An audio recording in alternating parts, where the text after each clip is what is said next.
This video is going to go over lesson 6.1, which is polynomial functions. And as we're looking at polynomial functions, all it really is just rewriting with the highest degree first.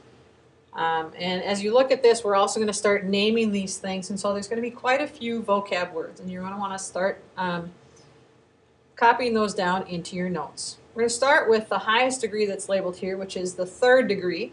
And we call that a cubic term. The quadratic term is the one with a second degree. Linear term does really have an exponent, and it is a 1, and that really is a linear term, so it is x to the first power.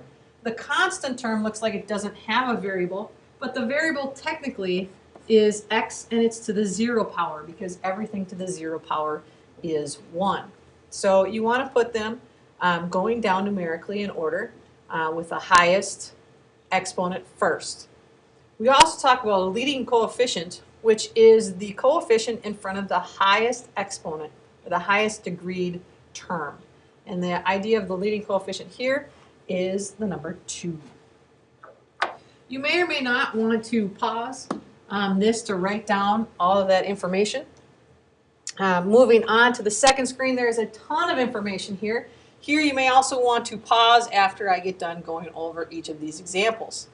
You're going to notice that the degrees go from 0 to 5, and we name all of those. So I'm going to go through each of that separately and give you some idea as to what I'm looking for later on quizzes and or tests.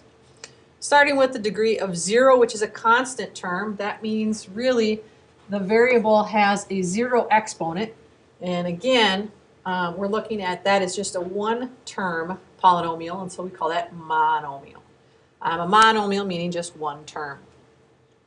The degree with 1 is linear, so x to the first power is linear. Here we had two terms. X to the first power plus 3 is what we call a binomial, bi meaning 2. You can also have a linear equation that is just a monomial.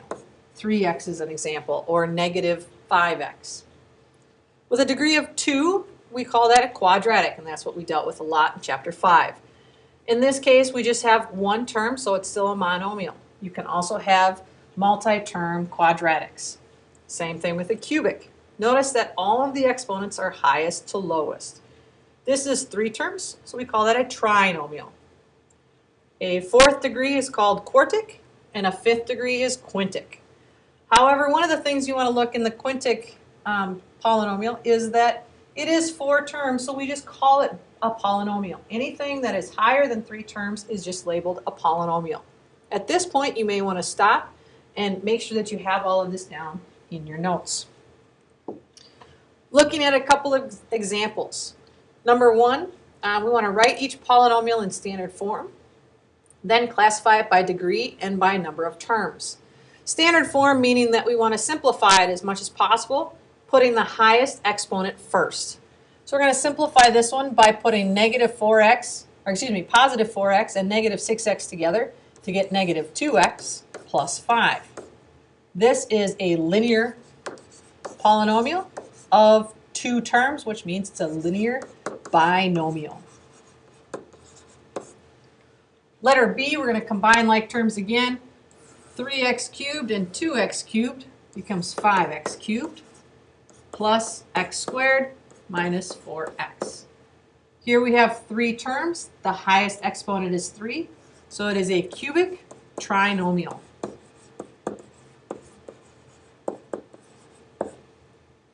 Number 6, putting that 5th degree first, so it's negative 2x to the 5th plus 6, which makes this quintic. 2 terms meaning binomial.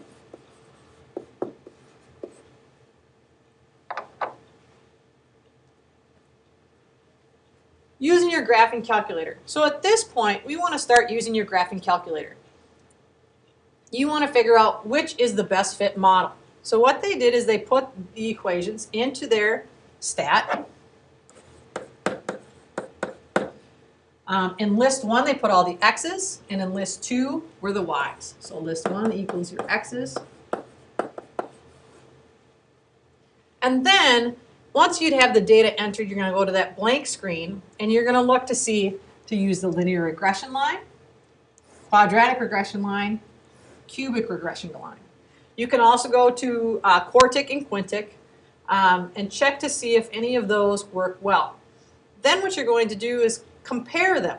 If you look up here, here are the graphs of the same set of numbers trying to figure out which model best represents those points.